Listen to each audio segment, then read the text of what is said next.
Right now, no. Only other thing is, we talk about the tornado in Ocean City. That was probably crazy. Um, Well, I don't really know much about no, it. no, yeah, fuck it. Yeah, well, we're gonna dive in with this Stellar because I got a lot to talk about on it. Let's talk Yeah, about because Stella. yeah, we're gonna Let's just go into Stella episode. You probably want to you probably want to talk about Stella because you fought in there, so it'll be well, good. last night was like wow for me, but like let's all right, hold on. Let's open up the show. Let's open up the show. Hey, hey, Uh, hey, and we're live. and we are live with episode 2 Punch Drunk Podcast. Punch drunk. Here we are on a great Sunday after a long week. Long week. Fight week. It's always a beautiful time. Always, Weight cuts, always. violence. It's a great week. I'm exhausted. I had probably the longest fight week of my life this time, and I wasn't even fighting, so Right. it's been wild. Last night was great. How was your week? I had a great week. Business wise, it was one of my most productive weeks. Had about 2 houses on the contract, and that was great for me, especially just starting off this new career in business and real estate. And then came the weekend, the fun part. After all the boys has put in the hard work, the entire 1 month, 2 months. Anthony, on the other hand, 2 weeks, and he did his thing. He conquered. I felt good. Honestly, it was a great week, and I couldn't wish for it to go any better. Yeah. So what Nosa's talking about is the recent. Well, I don't even know what was it. 55 Stellar 55. I think Yeah, it was the 55th 55. one. It's God, 55. I started on 38. 38 was my first one. Oh wow. Brandon's was like 5 or something like that. I don't know the He's the OG, OG. the OG Yeah, days. OG, OG. Yeah. Matter of fact, I might as well do it now. Shout out to Brandon Hudson for getting nominated into the Stellar Fights Hall of Fame Hall this of Fame. weekend. So not many people get to say they're a champion.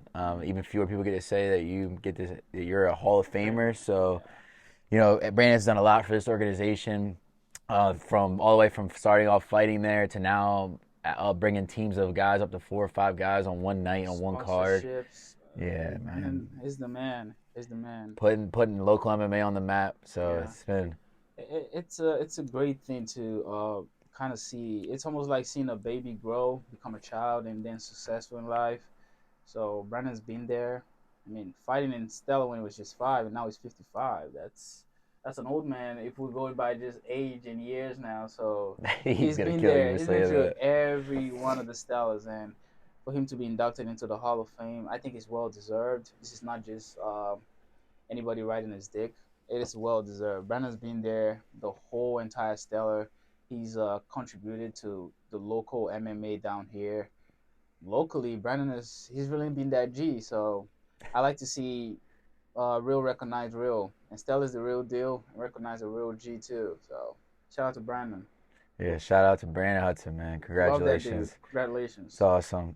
Awesome. Shout out to Brad too. Brad for even doing that. That was huge. That's nothing I've never seen before. Yeah, And Brad's also just been killing it with Stellar. Period. Stellar has been really growing. on the up. It's growing.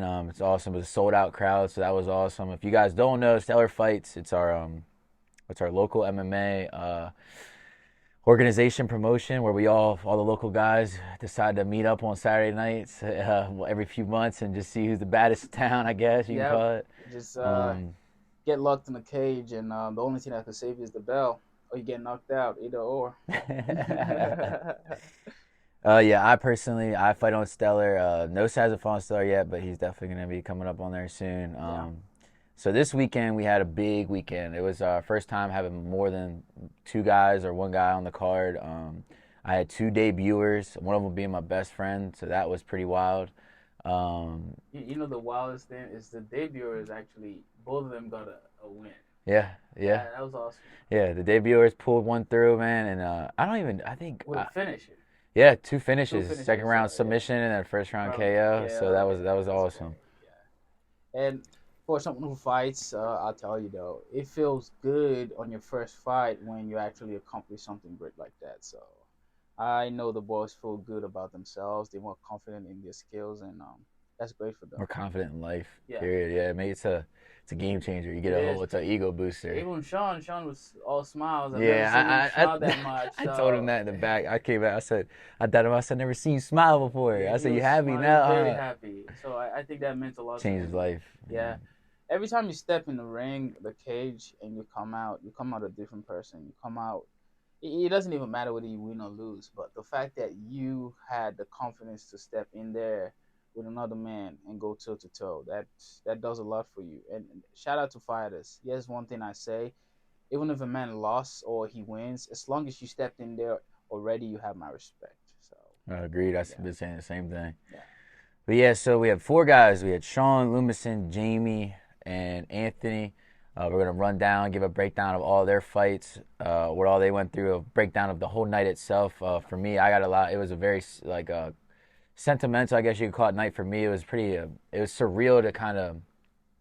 For me, I started with Brandon 5 years ago. yeah. Walked in the door and it was just me and Brandon. So when it was I had no other guys training with me. Brandon was my only training partner. He was kind of like still wanting to fight, but he was coming on the outside ends of his career. So that's all I had was Brandon and nobody else, no teammates, no.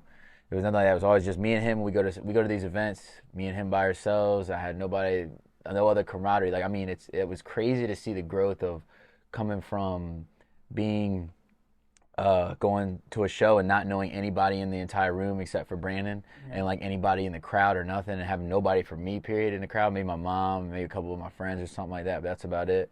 And then now we're at this point where we have this whole we got a whole half of the place is our people. Cheering for people. We got 15 corners in the back. We got four guys fighting. You know, it was just kind of wild to like see where we've grown in 5 years, and that's why it hit me like last night or more so today, but last night I was kind of just trying to take it all in. But being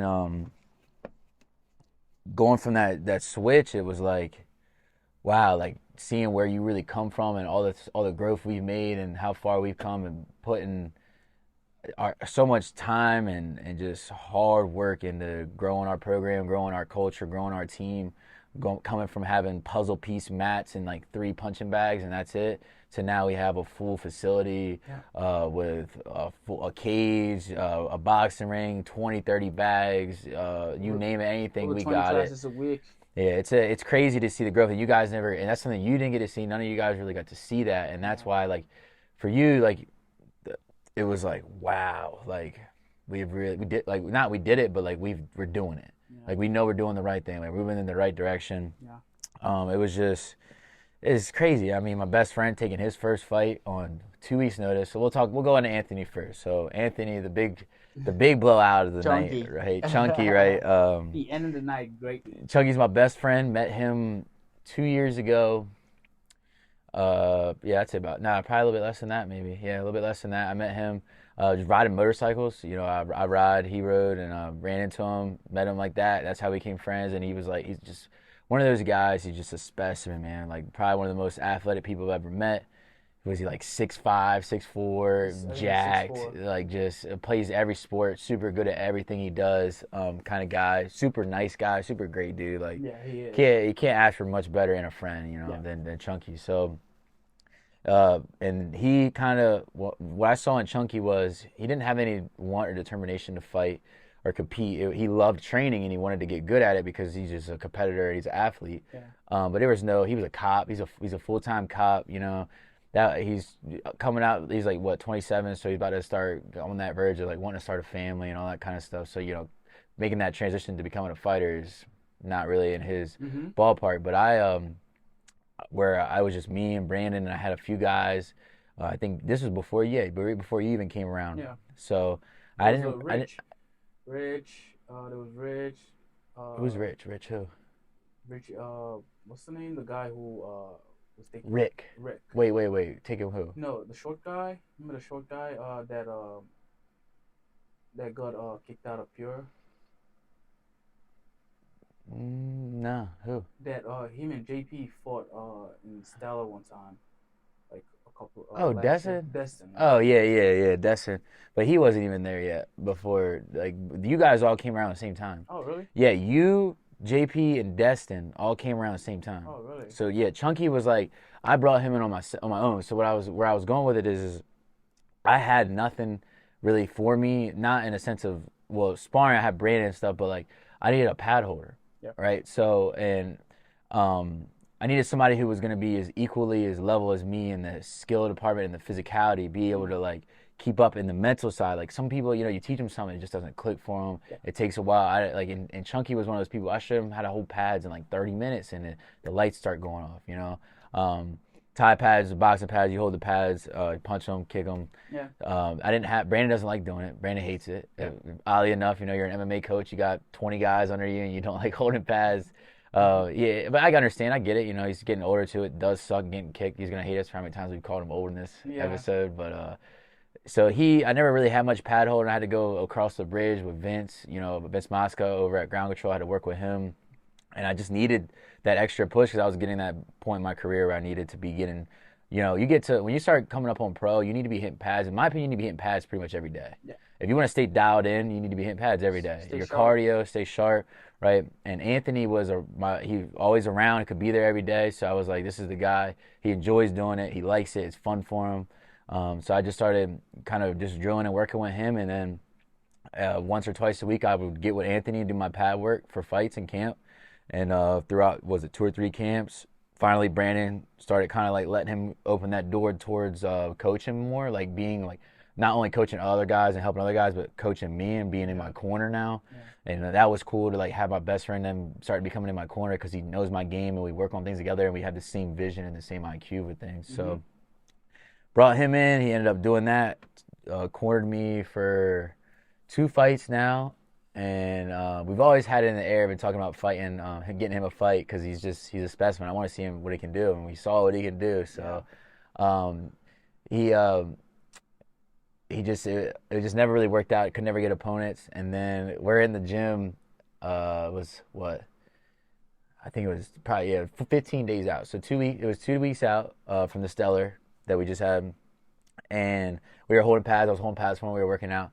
Keep in mind, Anthony literally only comes in the gym to like hit pads, jump rope, lift weights, and like sometimes hits the bag. Like he doesn't train with us. He doesn't like that's when people think that like I was more digging in deep on was like Anthony took a fight on 2 week notice and like sparred twice. Like that was he only sparred 2 Wednesday nights before a fight. His first ever fight, and he never sparred before then. He never come to fighter practice, never come to anything, right? And like nothing against him, he wasn't trying to be a dedicated fighter. So it's crazy. So Brandon's walking by, and I did see how Brad posted on Facebook that day saying that he needed an 85er, and I didn't think anything of it, but Chunky and stuff. He's just in there training clients, holding pads for like casual people and stuff like that. And Brandon walks by as he's leaving, and he's like, "Hey, Chunk," he's like, you wanna make your debut in 2 weeks at 185? And he's like, "What's your weight right now?" And Chunk's like, "I'm 215 or something like that." And Chunk's like, "Against who?" And Brandon was just kind of testing him, pull the water, see if Chunk would actually step up and fight somebody. I came home that night, and I was like, oh, you know me, I'm thinking about it all night. I'm like, who's this guy? Who's the opponent? Like, I'm digging in on him, finding out who he is. And because I was like, dude, I want people to see what this kid can do. Like, I know what he can do. I knew what you could do when I met you. And we're going to get there later in this episode. I knew that he was going to do some great things, and he was very special. He had a lot of special abilities. So I'm laying in bed, and I called Chunky up, and it was like 11 at night, and I said, yo. He's like, what's up? And I'm like, if I can get the weight to 195, because I don't want to make you cut more than 20 or 30 pounds on your first fight, your debut, will you take it? I said, I'll give you my all. I said, I'll be there every single day. I'll hold pads for you. I'll tell you what to do. I'll tell you everything. Like, I'll teach you exactly what I would do if I was in your situation. And he was like he didn't even really think about it. He kind of was just like, I mean, yeah, if you like, Chunky trusts my lead. He was like, I mean, yeah, if you think if I should take the fight, I'll do it. And on one night of sleep, we wake up the next day, and we kind of just like, I talked to Brad, and I was like, let's set it up, and confirmed it. I just started busting Chunky's ass for 2 weeks, like straight, every day, killing him. We go, Friday night, they made weight. Saturday, yesterday, they fight. Chunky goes in there, first round. Does the cool part was beautiful. Is Chunky did exactly what he was supposed to do. Yeah. Right. And there was a cool moment because you know how Brandon goes all night and he's always telling most of the time he'll tell you come out with a 1-2. Yeah. He's like come out off break, set the tempo 1-2. Yeah. And I've been in a situation before like that's the beautiful part being me that I love to see is like when you guys go through the moments that I've been through already. Yeah. Right, and I get to see like how you guys would handle it, and I also get to give you my insight. That's also I think makes me a good teacher is because I explain things the way I learned it. Yep. Not like I know the light. I know how to get the light bulbs to go off for you to be like, oh okay, like because I didn't understand it for a while either. Yeah. The roundhouse, how to turn your foot, all the little shit, right? So, Chunky comes up to me and he's like, man, I don't. Like, can I ask you something? And I'm like, yeah, you can ask me something. Like, you're about to walk out you're about to make your walk. Like, yeah, ask anything you need to ask. You ask right now. What's up? And he's like, man, I don't know if, man, Brandon really wants me to throw this 1-2 off break. And I don't know if, I don't really want to. And I'm like, I said, you know, the way I've learned is I've been in that position. Brandon's told me to do this, and I'm like, bro, I'm not feeling that tonight. That's not what I'm feeling. Like, you know your energy, you know what you want to do, right? Yes, you want to listen to your coaches, but you also want to trust yourself, like trust your skill set, trust your confidence, and that's kind of where I took it. So I was like, I know Chunky, I trust Chunky's abilities. He's not a slouch. You know what I mean? The guy knows what he's doing. He's not someone you should definitely look over. So I said, well, why? Why do you feel that way, right? And I was like, if he gives me a good explanation of why, then I'll tell him what he needs to hear. And he's like, well, like, and he made a great point. And he goes, well, like, I don't trust my abilities that if I go in there and crack him with a 1-2, that he's not going to we're going to engage in a brawl and that I'm going to be able to conserve. He's like, if he breaks me into a brawl, I'm just going to let it all go. Because like, he knows himself. I mean, 2 weeks training, not much sparring. Like, he doesn't have much of that, like, learning how to control his conditioning, right? He's not in the best shape because he's only got 2 weeks, right? And then on top of that, he also has never had to manage his cardio for a fight. So he wants to just go all out. And he's like, I feel like I would just black out and want to go into that world, right? Mm-hmm. And him saying that, I was like, it's very like mature and smart and educated for you and high IQ to understand that about yourself and to be honest with yourself about that. So I said, if that's how you feel, I said, that's great. I said, then you want to feel him out like that? I was like, you want to feel him out? And I was like, there's nothing wrong with feeling somebody out. You're not a bitch because you like, I want to feel out, get the feel out process going. And he's like, yeah, I want to kind of just like stay long, stay on the jab and see what presents itself. I said, well, all right, here's what you're going to do. I said, you go out there. I said, you see me do it thousands of times. High, low, jab high, jab low. Just change the levels, get him gut. And I said, and he will just give away the read. He was going to show you what he wants to do, what he's going to do. He's scared. He's timid. You're a very scary dude. You're intimidated. He's going to be on alert. He's going to give you all his best cards. He's going to show you his hand off rip as long as you just set him up, play with him. I said, so go out there, just bounce around, stay long, and just stick on the jab, high, low, high, low, high, low. I said, when you see it, rip the right hook. Rip the right hook, put him out. Just like that. And he goes, yeah. I was like, that's what you want to do? He said, yeah. I said, all right, let's do that. And so whatever, we fast forward, we make the walk. He's going up the stairs into the cage, and I turned him around. I said, Chunky. I said, high, low, high, low, high, low, high, low. When you read it, take him home with the cross. And he goes, yes, sir. Gets in there. This is why I was like, nobody, I mean, you don't know this is going on. Brandon don't know this is going on. This is like something that's just going on between me and him, right? Mm-hmm. He goes in there.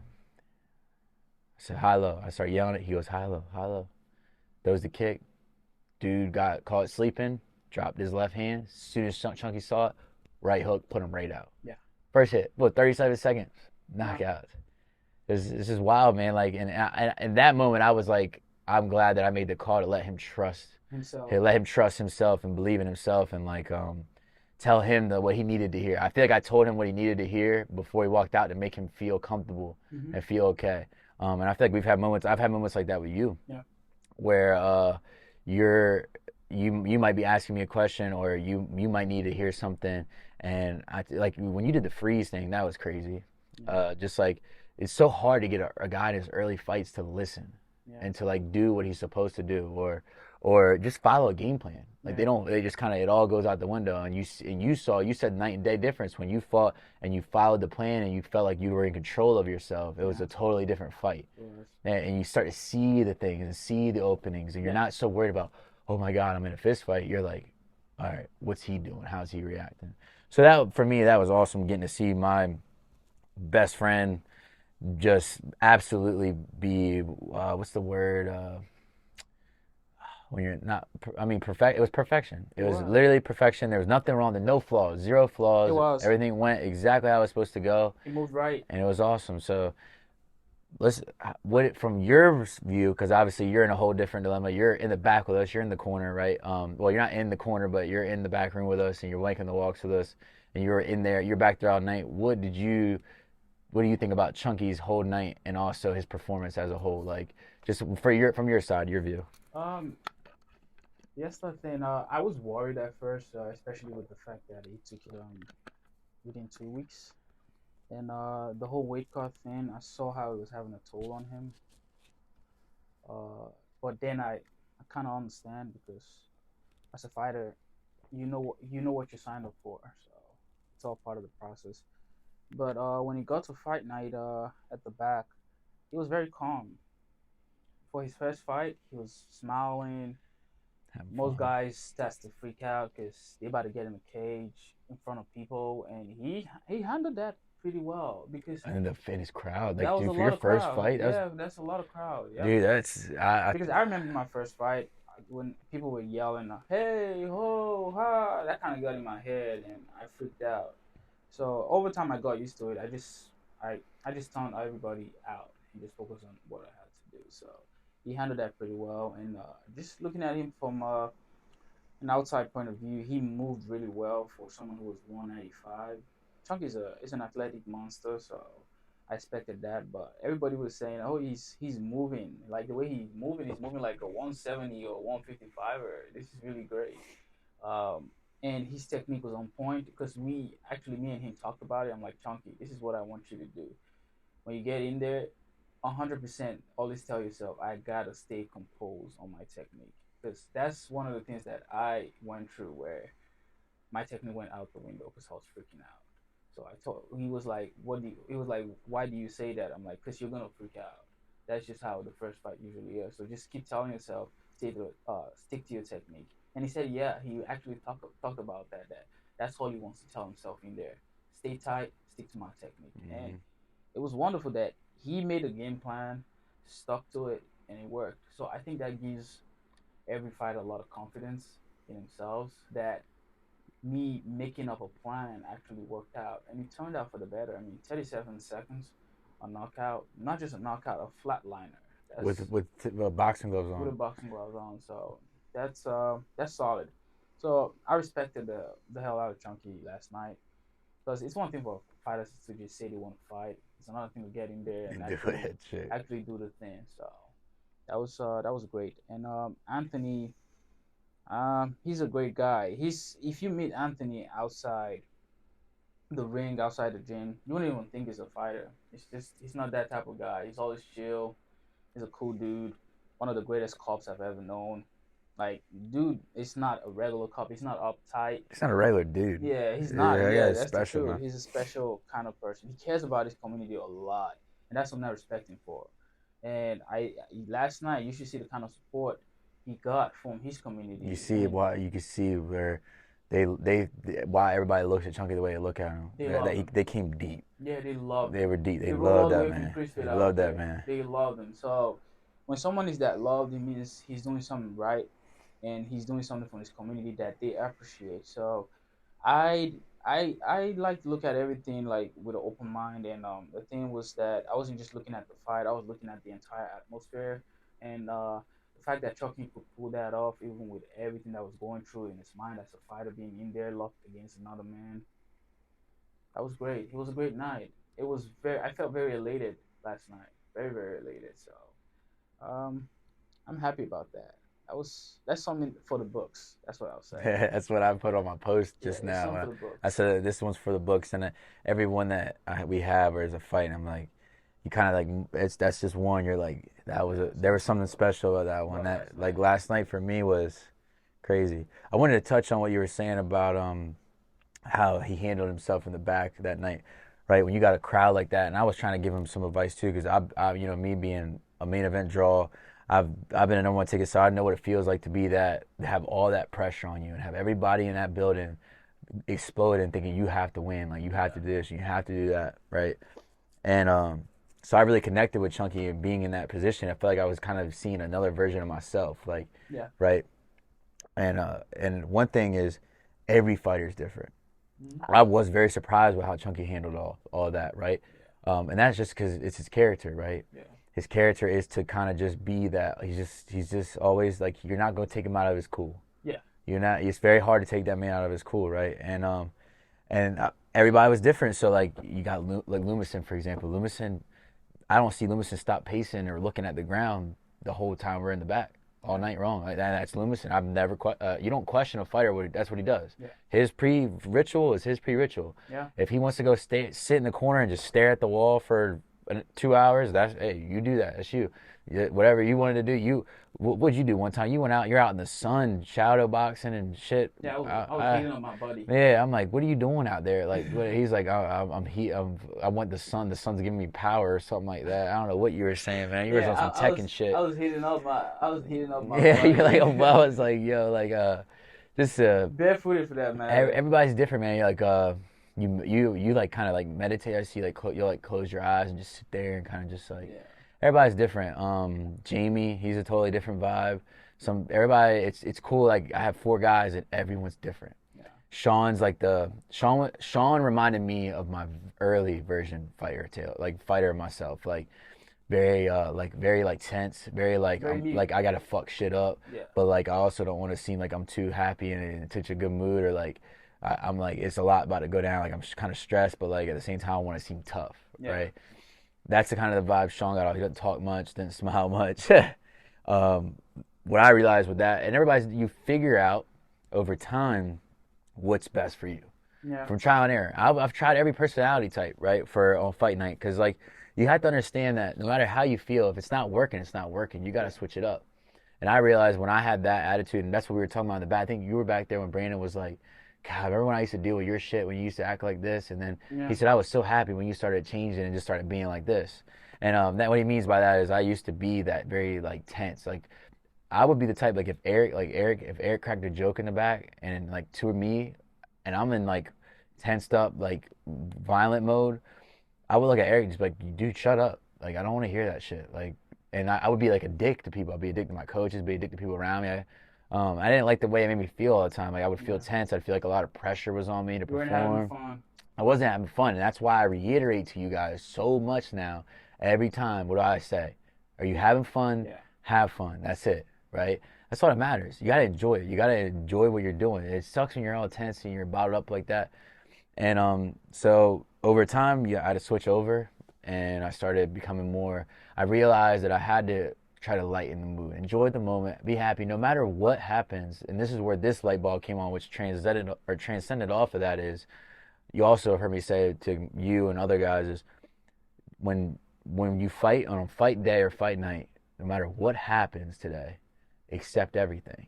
Yeah. You accept everything. If your foot breaks, anything, like something, the world goes south, have mishap to anybody, anything happens that you're not expecting that you could ruin your whole mood, accept it and just let it go. Because no matter what happens, when you get locked in that cage or that ring, you're going to do the same thing. I don't care if you got 1 hour sleep or 15 hours. I don't care if you did this and did that. Whatever it is. Like John Jones is out here doing fucking cocaine in the club with strippers till 4 a.m. the day before a fight. And look what he's doing. Your body is trained and ready to go. Yeah. No matter what it is. I fought on 2 hours of sleep. I was terrified. I was like, bro, like I can't even keep my eyes open. I'm waiting to warm up. Yeah. And I had one of my best performances. So I realized over time, it doesn't matter. None of it matters. None of it matters. You're gonna do what you got, what you're there to do. Yeah. So stop letting all this shit get in your head, because that's where you'll lose. You'll Yeah. fuck yourself up here.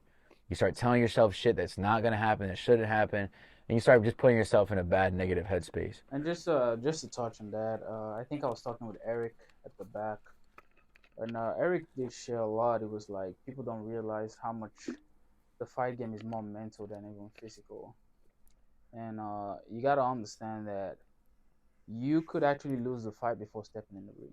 You could lose the fight before stepping in the cage, and you could win the fight before that. You could win the fight at the stare down. Maybe just you could win the fight at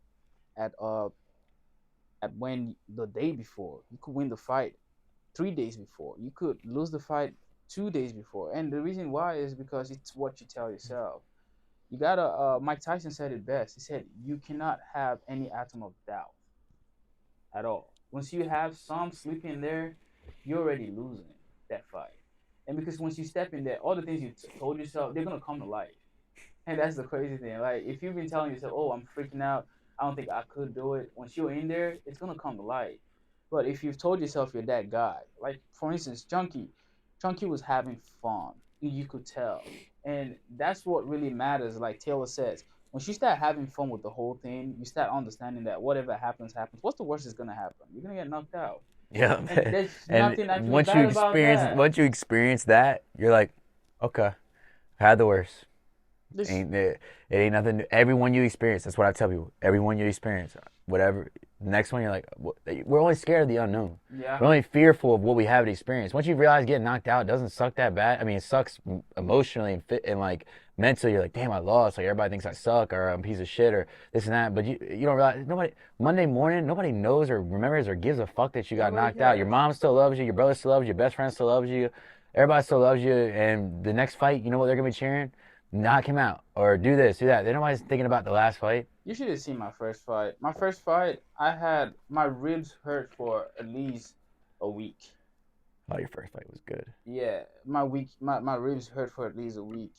My head hurt for at least 3 days straight. So you get hit by a truck. Yeah, cause I was getting pounded on. But after that fight, it did something to me. I just didn't care anymore. So now when I'm in there, I just be chilling. And that's the truth. Like I literally don't care anymore. I'm like, oh yeah, we're doing this. Yeah, let's go. Yeah, And I think that kind of prepared me for like my first WKA tournament. makes you Uh, perform better yeah, it did make me perform better. because you don't care. Yeah, I don't. Yeah, I literally was like, yeah, what's the worst that's gonna happen? I'm gonna get pounded upon again. Yeah, and it wasn't that bad. And I got headgear on this time. Oh, you Yeah. had it on the first time too? Yeah. No, when you No, I fought. didn't. No, when you fought your first fight, That's you the didn't. funny thing. My first fight didn't have a headgear, but the rest of my fights ever since Yeah, has had headgear. headgears. I So can't wait. you probably weren't scared at all. No, Yeah, I can't wait. it's a pillow. I can't wait to fight again without the headgear, and I'm looking forward to that. So that's the thing with everybody out there who is kind of scared to take some kind of risk.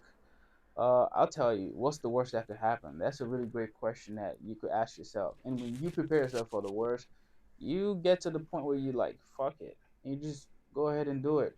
And fighting is kind of one of those things where when you get on the edge, you can't question anything. You got to jump. That's literally how it is. The first fight is usually the worst, and so that's why we are reverencing Chunky a lot. And Sean, let's go. Let's We're talk gonna get about Sean there. too. Like Chunky got there, he didn't think, he didn't talk, he didn't say nothing. He just jumped off the ledge, and look where it has brought him.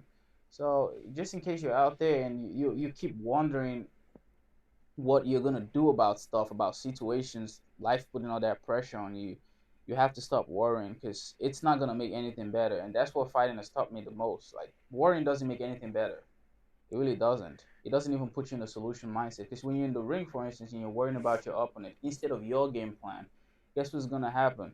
You're gonna keep worrying about what the other man is gonna do instead of you worrying about what you're gonna do to the other man. So, it's a great feeling. It is.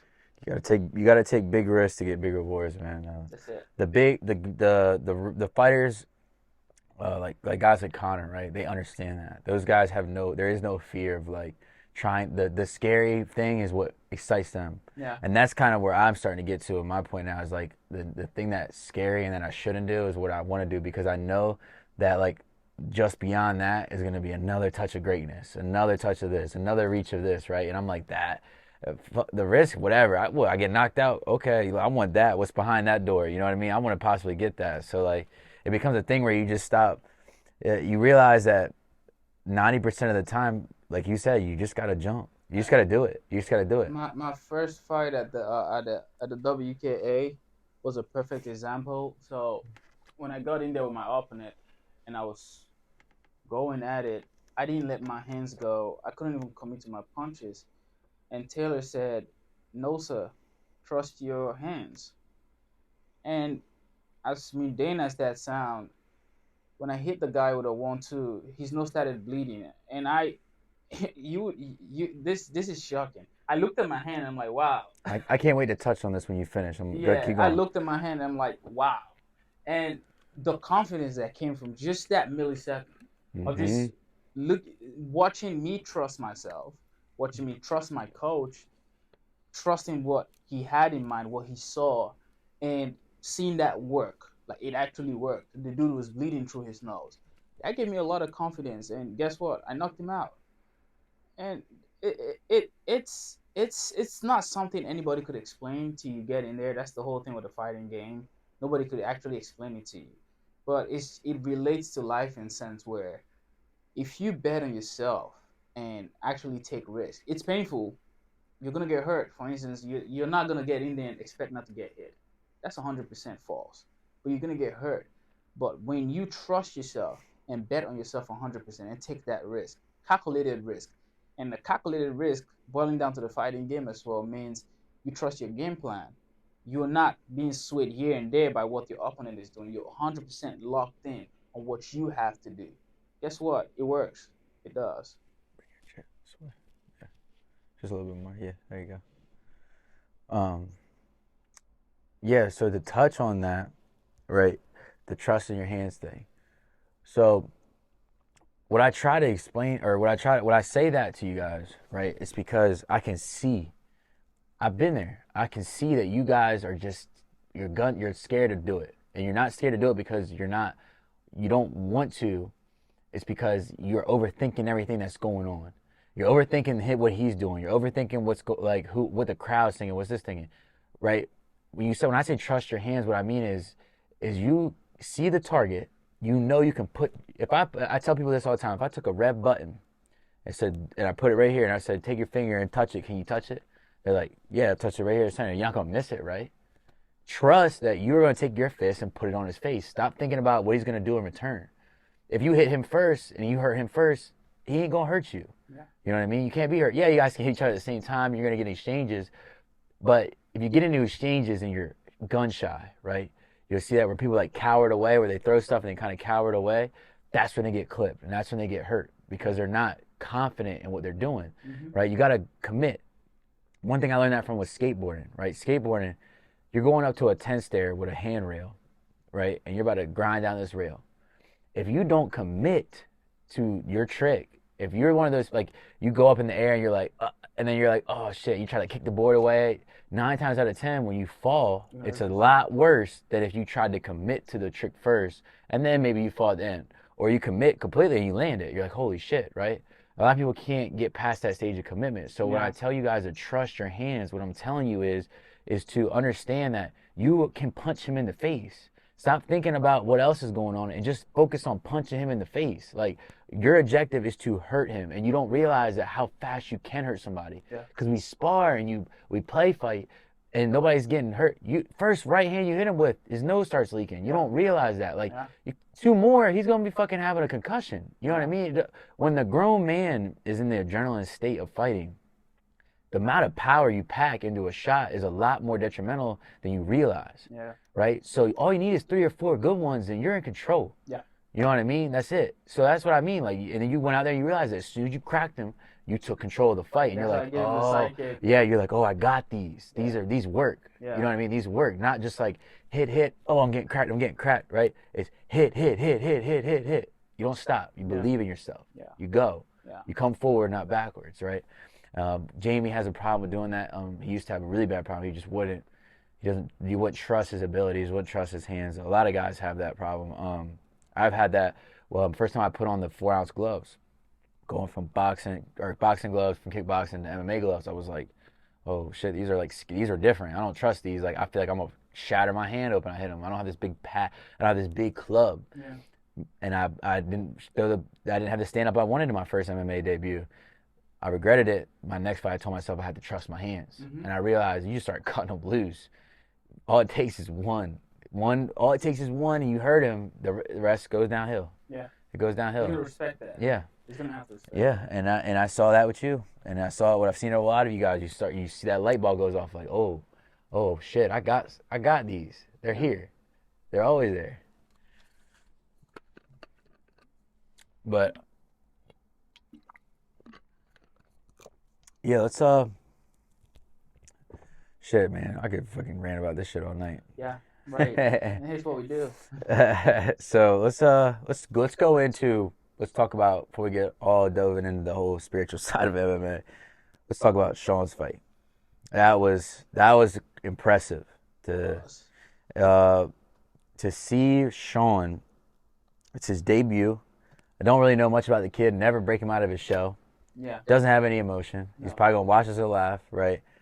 Um, the kid is a specimen too. He's a beast. He's a built like a brick shit He's a house. stud. He's a stud. He's got this real cool like nonchalant like real stoic personality.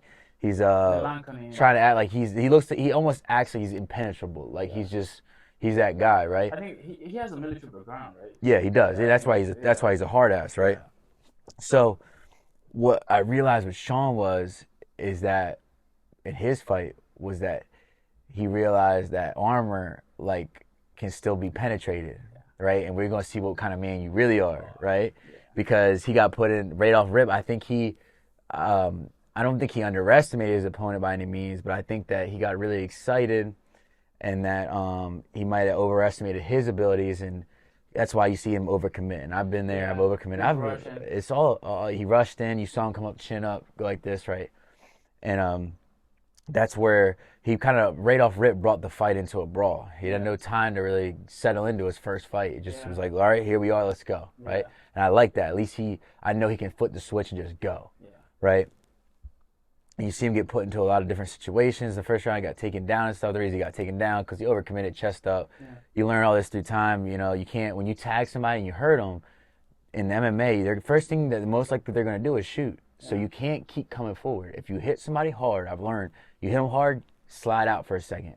See how they react. If they decide to drop levels, you're ready.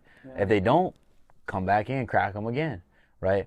You can't just stay right in front and go into the brawl. MMA, you can't just go into the right hook, left hook brawl with a guy who's at amateur level. They're gonna take you down. Now you got Justin Gaethje and fucking Charles Oliveira. They're probably just gonna sit there and throw blows. Yeah. You know what I mean, or something like that. But at that level, you know what's coming. So Sean got taken down first round, got his back taken. And Sean's a blue belt jiu-jitsu. He's kind of solid. He's got a solid wrestling base. I should say kind of. He's really solid blue belt. Dude took his back, and guy was a really good jiu-jitsu guy. I think I heard somebody say he was a purple belt.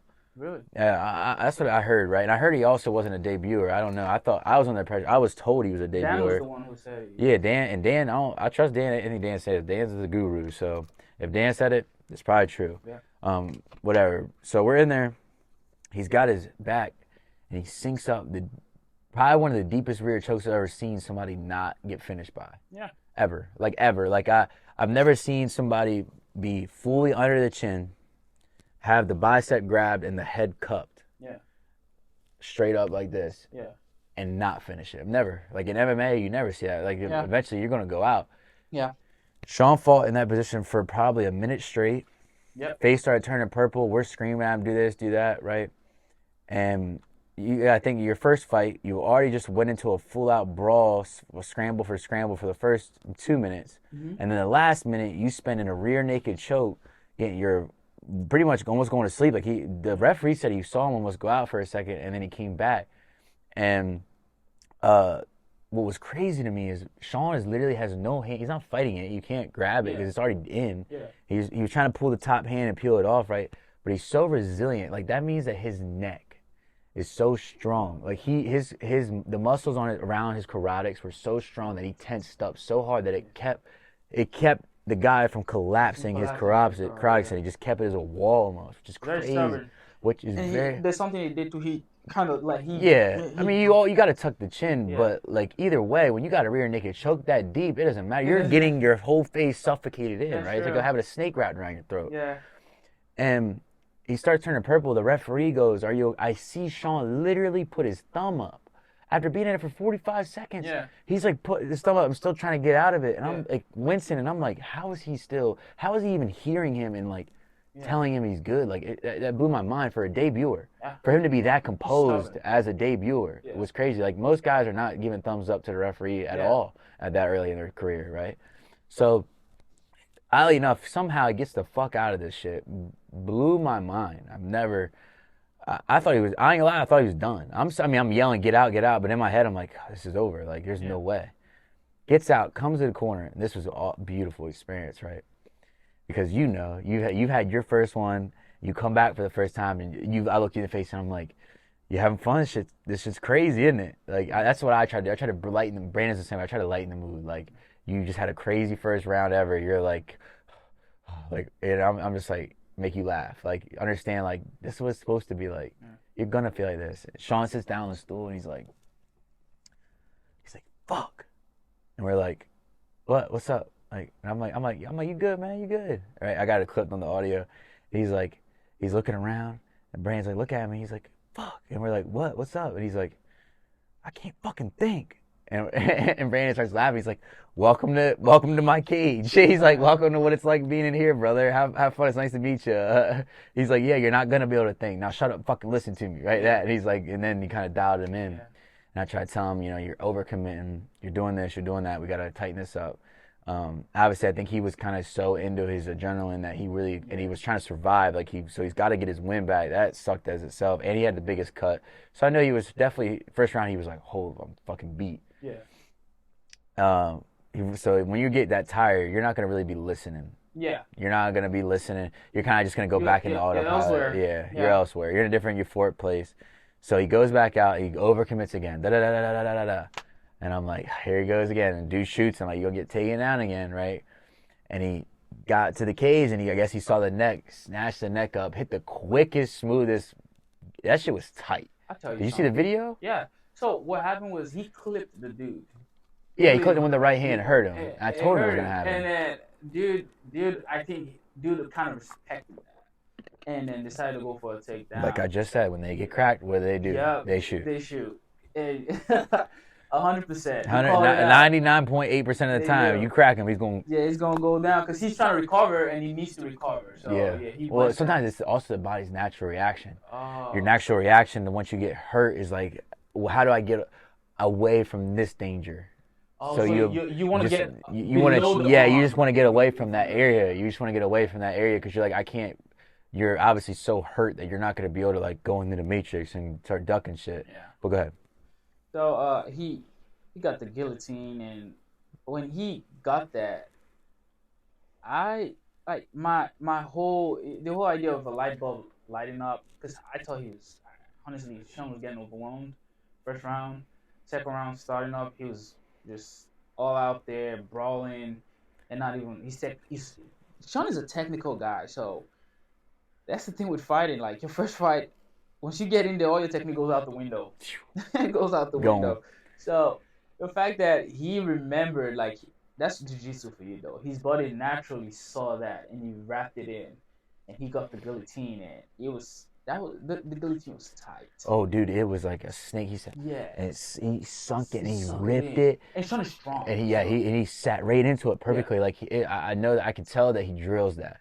He drilled that before we met him. Like when he was over in Korea and stuff like that, I can tell that is like the way he went into that was like he knew he had it. Yeah. And because dude tapped quick. Yeah. Like there was no fighting it. Like dude, maybe 5 seconds in, tapped it. Yeah.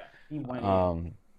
So that shit was just like wow. Like I was like, good for him. Like his first fight, he got to battle adversity. Dude, I ain't gonna lie. I wish I did more research. I hope he doesn't see this, but I wish I did more as a coach into his opponent, because I didn't know his opponent was that game. Yeah. This dude was tall. He was tall. Built. He was built. Great jiu-jitsu from a great school. He's Eric, the guy I just fought, Eric. Yeah. He's from their gym. Oh. So I knew when I saw his corners, I was like, oh shit, like this guy's not gonna be a problem. Like he's not gonna be no slouch. He's gonna be good, right? And Sean, showed that he showed basically. For me, it was impressive to see him not fold under the pressure and the stress of having somebody kind of outclass you your first round. Yeah. Like your first fight, be better everywhere in your first. I mean, maybe not better as an overall fighter, obviously, But in the first round, he was a He better was a better fighter. fighter, He that's yeah, for he was sure. definitely the better fighter. Yeah, So it sucks losing your first round in your first fight. yep, It does. yep, yep. So that was awesome for Sean, man, and you could see, yo, man, he it lit him up. It changed him. I saw his video. You got to see. I'll show you He was smiling. after this episode. No, when he gets up off him, right? He went into that like just beast mode. Yeah. He goes over to the cage, bro, and he grabs it. And he starts shaking it like a gorilla in like a zoo habitat. Like he just starts like ripping the cage, and the cage starts like shaking and sliding. Like it was fucking. I'll show you the video. It's crazy. But somebody pointed out to me like, dude, look at this, and I was like, oh my god, like he went nuts, man. And then he was smiling It's happening a everywhere. lot for He's in him. the back, yeah, he's in the back, smiling, laughing, talking about like I loved it. Was so it's so that dude. You don't understand. Every time that I take you guys for your first fight, it's like what's it? It's like collecting like the Dragon Balls, right? Or like collecting. It's like a life piece. Like when I take you guys and I pop your cherry and you have your first fight, right? It's like I'm like, oh man, dude, like I get so excited to see how theirs is gonna be Yeah. compared to all the ones I've been in and seen for you. I've seen for like my guys. I've seen your first fight. I've seen so and so's first fight. So It's everybody, always different for yeah, everybody, it's so so awesome to see it's a how you beautiful guys come experience. out of your shell and your character when Yeah. after, Yeah. like you guys have really become like we're all just like damn, like like it all gets erased. Like it's crazy, man. It's an awesome, beautiful, beautiful thing. It's a beautiful place you go to. It's just I love that. That what makes me appreciate the sport so much. Yeah. Was watching that and Yeah. seeing it, and Yeah. it's an awesome fucking thing, man.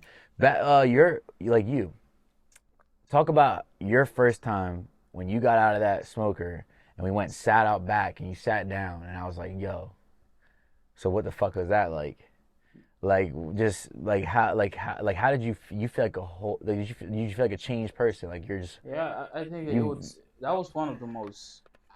For people who don't know, I've been an athlete my entire life. I've done a lot of cool stuff, athletic wise. I've threw javelins. oh my god. Yeah, I've done track. I've done long jumps. I've done high jumps. I was a junior here, beating my seniors in high jumps, and I was shorter than them. So I've done a lot of cool stuff, gymnastics, you name it. So, but being in a fight, I mean, I've fought in the streets before. I've brawled with people, but just being in there with someone who knows how to do it, it's a whole And, different ball game. So that for me, it was overwhelming because my strength, for people who don't know, I'm considered very strong. So I think I am, and it's something I'm oh born yeah, with. I'd say you are. Yeah. So for your strength not to matter at that point in time, for someone to be able to see through that crack and beat you up, and all that toughness goes out the window. You realize you're just a guy, you're just a human being, and you have holes to your games. That was very overwhelming. And something else is the adrenaline dump. If you've never felt that before, it's crazy. You feel high. For those of you who know what feeling high is like you're so elated, you're here, you're elsewhere, your mind is totally elsewhere. All you're doing is trying to survive. You go into that primal mode. And that's why when it's not controlled, it becomes so overwhelming. And that comes with experience. So I didn't have the experience at all. I've never done that before in my entire life. The only thing that was gonna save me was the bell. But there was this part of my mind that I did tap into, and I was like, look, I trust the fact that I'm durable. So no matter what's gonna happen here, I'm not gonna fall. This is not my day to fall. And I think that kind of saved me throughout the entire time because I was already done the second round. Third round, I mean Taylor remembers. I'm like, I'm tired. Yeah, you wanted out. Yeah, I'm like, I'm You out. 100% wanted out. Yeah, You're like I think I'm done. I yeah, I was think I'm like done. that's not how it works. Yeah, and Brandon was like, "You're not done, Nosa." And I'm like, "Wow." And something else was Brandon put a lot of confidence in me that you look that guy for you to even go 2 rounds with someone who has that much experience with you. I think you're doing something. So go back in there. You're not done. And when I got in there, I cracked the dude, and I saw him step back, and I saw, and then that was, I tell you the truth. The first round, I didn't even look him straight in the eyes because I was worried about getting cracked and stuff. But the third round was when I actually stared at him in the eyes, and I saw he was scared as well. and that gave me a lot of confidence. And I didn't, That's what nobody realizes. You're both terrified. yeah, and You're both terrified of each other. That's why you're fighting like that. That's yeah, why you're fighting out survival. He is he terrified. Like he's one of those guys who is like naturally. That's why he don't fight no more. He gets terrified to fight. Like the thought idea of it. Like he's a great guy, great fighter, but some guys have that mental block where they're like, yeah, it's just too much for him, right? And you don't even think about that. He feels the same way you feel. yeah. So when I looked at his eyes and I saw him, there's a picture I posted on my Instagram when I punched him and his face kind of almost went in, and that when I punched him and I saw him like backed out, I looked in his eyes and I saw him scared. I'm like, oh, so we're both in the same predicament. He's as tired as I am. We're both in the same predicament. I'm like, he's as tired as I am. I'm like, okay, well, it's either I'm gonna die or I'm not. Let's go. So at the end of the fight, I was tired. I honestly, after the fight, I didn't even want my hands raised or not. I just wanted to get out of the ring because I was already done. Like I was done. I had given it my Oh, I all. know. Yeah. And then they raised my hands. Brandon was like, "Nah, go back in there." Because after the fight, you remember, I was gonna just You get try out to the get ring. out. Yeah, Yeah, I'm I like, know. I know. I'm out of I this remember shit. all of it. Yeah. And then Brandon was like, "Nope, go back in there. You have to get your hands raised." Because Brandon wanted me to They go steal it through the all. entire process. Brandon wanted me to go through the entire process and not. Hold on, I'll repeat that. Brandon wanted me to go through the entire process and not back out on any part of it. So after that, I went to the back, I sat down, and then my adrenaline dump started to calm down, and I started to calm down to reality because after the first round, I was gone. You go to a whole other world, I was gone. whole other dimension. Yeah, my body was there, but I was gone. The only thing I was telling my mind was, "Look, dude, you're not falling today. Today's not the day to fall." So that was the only thing I kept on. Like, I'm gonna keep it together enough not to fall. But after the third round, I went to the back, sat down, and Taylor asked me, he was like, "How do you feel?" And my response was like, "That was fucking crazy. This is the craziest shit I've ever seen." And honestly, after that fight, Brandon even doubted that I would step in the ring again because I had a Yeah, crazy he experience. doubted that before he fought. Yeah. He doubts that about everybody, but like I said, I understand. I get a good judge for character and people because I'm me. I know me, and I know how I am, and I know that I'm built for this shit. So when I am around another energy that I can sense is built for this shit, I know that. I can feel it, right? So with you and Chunky and other guys, Sean, I feel that. So that's why I trust that you guys will be able to handle anything you're put into. I would have not let that guy fight you if I didn't think could handle that. Yeah. I knew that you were too raw of grit and raw with just like strength and determination. Like you weren't gonna allow somebody to physically break you. Like they were gonna or like make you quit. Yeah. They mentally break you. Like if they were gonna beat you, they were gonna punish you. And I knew that if you got punished, that it wouldn't make you fearful. It would make you like, I want to be able to do that. Yeah. And he respect after the fight he came to me. I didn't punch that guy right. None of the punches I threw was right, but he came up to me and was like, "Dude, my head hurts because you packed hell of a punch," and that gave me a little bit confidence in my hands, but I still was overwhelmed with the whole experience. I didn't even know what to think, what to do. And so my buddy hurt. But guess what? The next day, I was out there in Ocean City. We're having fun, with my glasses on. And I felt a whole lot of euphoric. Like, it's, it's so hard to explain. Sitting by the beach, you fought the previous day. It was one of the craziest stuff you've ever done in your life. It's crazy. Nothing could be compared to it, and now you're in a totally different mind space that you cannot explain and you can't even share with anybody. You came up to me with like, "You're just chilling right now." I'm like, "Yeah," because I felt good. I felt that. I felt like it's almost like you conquered some part of you that you've been waiting to conquer your entire life, and after that, you feel like a whole different man. So it was definitely beautiful in my first fight. Now, honestly, when I fight, I don't care anymore because I already went through the hardest part. Yeah, that's what it comes down to. Um, so what I wanted to earlier. So when you were talking about how you said I've been in a fight before, but like I never been there. Somebody who knows what they're doing. Yeah. That is so you got to that is a part of it. But what it is like I was talking about with Chunk today. I had this conversation. I was like, "Yo, Chunk, um, like, how do you feel? Like, that's the craziest thing you ever done in your life, right? Like, Chunky, this man is a police officer, raised in the projects in the hood. He's seen it all, done it all. Been in shootings, you know what I mean? Like, he's had that adrenaline, been up there, been in some life or death situations, you know what I mean? And he's like, nothing compares. And I'm like, yeah, nothing does compare. And I'm like, and he's like, and he said exactly what I'm about to go into now. And it's not because of them knowing what they're doing or anything like that, or it's because of the fact that this is not our bodies are our fight or flight, right? It's all just what happens, right? This just happened, and now you're reacting. Your body's just going into automatic autopilot. You had no time to think. That jump that you had to make it. You just made it. Yeah. There was no like, oh, I can think about this. Maybe I shouldn't do it. Should do it. Shouldn't. You know what I mean? You have all this time to think about it.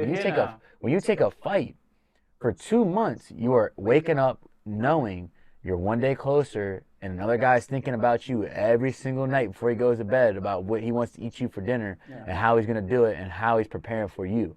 And you're thinking about that because you know that because that's what you're doing. You're doing it for him. So you know that it's two people. There's a big build up for all of it. It's this big build up, and then it just kind of all just boom, and then you're just there. You're like, hey, oh shit, like. It's not like, oh, I'm walking down the street, somebody socks me inside of my head, and my body just goes, fuck them up. Yeah. Like, it's like, some days you want to be there, some days you don't want to be there. Planned. Yeah, it's planned no matter what, you have to be there. Yeah. So it's different. That's why you feel that way. That's why you go into that euphoric state. Yeah. And I was talking about that with Chunky. It's crazy, man. It's a crazy experience, and I try to tell people all the time, if you haven't done it before, if you want to test yourself as a man, and go into another area, like it doesn't matter if you do it once, right? Yeah, just try it. Just see if you really can jump off that ledge. Like see if you really can, if you have what it takes to test your grit. Because you know how every almost man who got testosterone and works out, you know that any of them be like, oh yeah, I can fight, I'm tough. They think they're a tough guy. They have this ego, right? And you don't say those kind of things if you don't slightly believe it. Yeah. So if you slightly believe it, let's see it. You know, put it on for display. Like, do it. Don't do it when people are gonna pull you off in about 5 minutes or 30 seconds, or you know what I mean. People get fighting in school or at the bar and shit. Like it gets broken up. You're in a pile. You're on the ground in 30 seconds. Yeah. No, let somebody be in there and make sure that none of the corny shit happens and you get fucked up. You either get fucked up or you get out. You know what I mean? There's no. It's a totally different thing. So let's talk. We're talking about winning, talking about winners. I want to talk about Lumison, right? Lumison's fight, and you have a strong connection with Lumison. You've built a big bond with Lumison. I have gained in the past few months with Lumison. When I've been working with him, I've gained so much respect for Lumison's ability to kind of just not give a fuck. And like just do what he has to do. Yeah. And I love that about him. And like he has no like. This guy, I've talked to him, like, I asked him the other day, I said, hey, you got any family coming? You got any friends? Like, do you ever have family or friends come to your fights? He's like, nah. I'm like, you just go all by yourself and with your coaches, your team. And I know his old team, right? He's like, I'm always by myself. But that's why his natural state is going his own world. Yeah. You notice that he goes in his own world and kind of just, he's there, right? That's because that's all he knew. He knew coming up through it. And, so, and it sucks to feel like that and be like that, but I was like, damn, like you just. That's why I have a strong connection because I understand. Yeah, exactly, yep. And you're the same way, and I'm like, you just do this for you. You're just doing this for you, not to prove nothing to nobody. You're just proving shit to yourself, and you want to get in there and have fun. You don't care. You don't have no crowd out there. You didn't sell no tickets. You didn't do this. You just here to just see if you're a bad motherfucker, and that's what I get down with Lumison. And so it all started with the WKs when you guys both fought. Yeah. Remember that morning when he had his first fight, he threw up in the fucking ring, right? So when Lumison, this was the first time I gained a lot of respect for Lumison because it's the first time I really experienced anything with him because he just joined the team kind of, right? And I just started taking him under my wing a little bit and I'm trying to bring him into the team atmosphere, the team aspect of things and not what he was used to before. So Lumison was supposed to fight probably, I think it was like 2-3 p.m. maybe. Yeah. All right, so back to Lumison. We're at WK's. He's about to fight. He's supposed to fight at like 2 or 3 in the afternoon. Yeah. You were fighting that day too. We were at the hotel up there already. Lumison works night shift. He's 45 or an hour away in Salisbury. He just worked night shift all night long. He's asleep. Me and Scott find out at 7 a.m. when you're getting up to go get breakfast. Yeah. Loomis has got to fight the first fight of the fucking day. Yeah. Which is at 9 a.m. Tournament style, they run them. It's 9 a.m. to 9 p.m. It's just fight. 30 fights throughout the day. You're going. Yeah. So I called Lumison up, right? I was scared I wasn't going to be able to wake him up and get him a hold of him. He's like, he just got off night shift. He's probably like in like that deep sleep. So I call him up. He 3 times doesn't answer. Finally, 10 minutes later, he calls me back. He's like, "What's up, man?" And I'm like, "Hey, man, I hate to tell you this. Like, I don't know how much sleep you got last night." And he's like, "About 2 hours so far, 3 hours."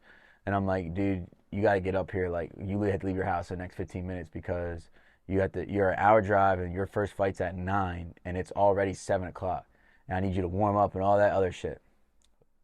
This motherfucker didn't complain, didn't suck his teeth, didn't ask any questions. First thing he says, right out of his mouth, I said, "I need you up here right now." He goes, "Yes, sir." I said, "You gonna be here in an hour?" He goes, "Yes, sir. I'll get dressed right now." Hang up the phone. Yeah. Here's Williamson pulls up. I'm like, that to me, dog, that is some G shit. Yeah, it is. You ain't complain, you ain't bitch, nothing. You just was like, all right, let's go. We have to. We're here now. Pulls up, does his little light ass warm up. I didn't make him do much because I didn't want him to get tired out. I knew it was gonna suck anyway. Gets in there and then did all of that. Did a full camp for the tournament. You guys were all training hard for it. And then gets in there and gets one round, not even a full round, and gets to throw up. And it's all he throws up because he took a body shot. Yeah. I think he ate too much before he came because he wanted to fuel up because he didn't get much sleep, and it just fucked him up. He took a bad body kick and it yacked up a little bit. And once you throw up at all in the ring, it's a DQ automatically. Yeah. So that made me really feel for him. I was like, fuck, man, that sucks. And that's when I went on that whole next thing when we went to Firefly, and I was trying to get him that fight at Gut Check because and that's why I sacrificed my Firefly. The green, like Green got the shirt on right now. Yeah. Both of them, actually, it's funny. That's why I made that sacrifice. Green Day is one of my favorite bands, dude. I've been wanting to see them for a very long time. I paid a lot of money to be there. You know what I mean? And I already knew that going into before I even decided to plan that fight. But I felt so bad for him having that stripped from him. The way I felt that I was like, I want him to get a fight. And that the next closest fight where he didn't have to go through a whole other 2-month camp was Gut Check. And I was like, let's do it. And thank God, we went out there and it all paid off and he actually got to get the knockout win and feel good about himself and have that. But so fast forward to now, last night with Lumison's performance, right? Lumison fought a really tough, strong kid, really good jiu-jitsu guy. We knew kind of what his game plan was going to be. Lumison started off, I think he looked really good. He was really composed, very relaxed. When Lumison got caught with that choke, I ain't even gonna lie, dude. I didn't see it coming. I didn't see it coming. I don't think none of us saw that position. He was in half guard, and he's on top, and he's like, kind of got him like some type of crucifix, kind of got the arm tucked behind his head, and he's just pounding the body against the cage, right? And I'm like, oh, the round's gonna end. He's gonna do this shit the rest of the fight, or the rest of the round. And he just sneaks in his arm like this, and he just whips it around, and immediately I just see it go right under his neck, and I'm like, oh fuck. Like it just snaked right in. I didn't see it at all until it was already in, and I just seen Lumison kind of like sleep on it. Yeah. Like it was just sitting there, and Lumison just wasn't worried about it. He's like kind of more worried about something else. And then all of a sudden, I see Lumison start wincing like this, and I'm like, oh, it's tight. I'm like, it's tight. Like and that for me, I was like, look, Lumison taps, fight's over, and it sucked because Lumison, like he worked so hard, some of the hardest I've ever seen him work for a fight. I was very excited for him to perform. He did perform very well. He was listening, man. That was the best he's ever listened to me. I was calling shit. He was listening. I said, bro, I said cross high kick. He threw it immediately. As soon as I said it, I was so happy with him. And then to have that happen, it sucks. It's unfortunate because like that's something that's like, dude, it just happens. You get caught. Part of the game. It's part of the game. You get caught with stuff. And as a coach, I didn't even see that coming. And I'm on the outside view. I'm watching this. The best of the best still gets caught. That's just how it works. That's just how it works. And, sorry, go ahead. What did you say? Even in the UFC, for instance, I mean, that's the highest level of fighting there is. Usman got sleeping and took a head kick. It's what happens. One little thing could happen. That's the thing with fighting. It's really not about who's better overall. Sometimes it just depends on the situation. and situation could not be in your favor that night, and unlucky you. It happens to all the best of us. I mean, for instance, you've seen Conor McGregor, one of the best to ever do it, but guess what? Went against Khabib. Dude had a better wrestling, and wrestling worked for him, and it was just a Somebody's bad. got your number always. It was just a bad situation. That's just what happens sometimes in the fight game, and that's what I told Lou, and it was like, okay, so now, and this is what I like Lumison. He always thinks about the next best thing to do for himself. And that, yes, I And love he was that. I like, love okay, that. now I got to stick to kickboxing for now, and while I work on my ground game. I'm like, dude, there you go. So that's the fighter in him, and that's why I respect him because I connect with Lumison a lot because we tend to be a lot alike.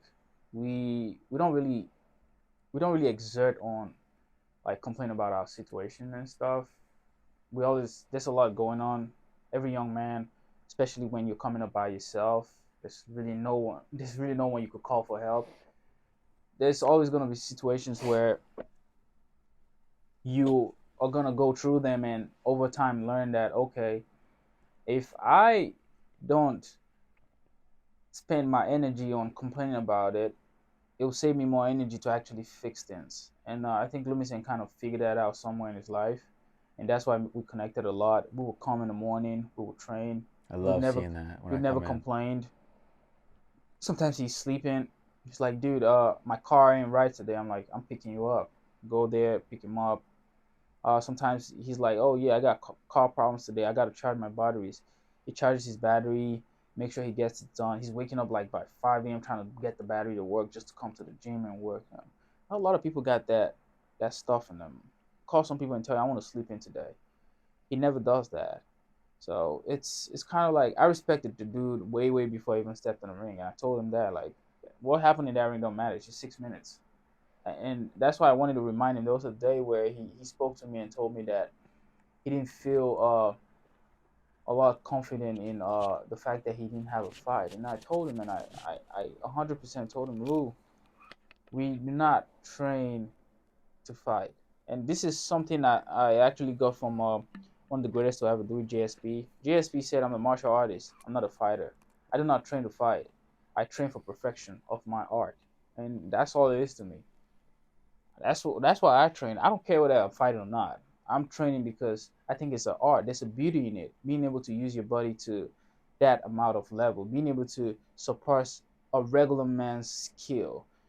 This body of ours is kind of a machine, so it gets upgraded, and being able to upgrade your body in that way that is within your control.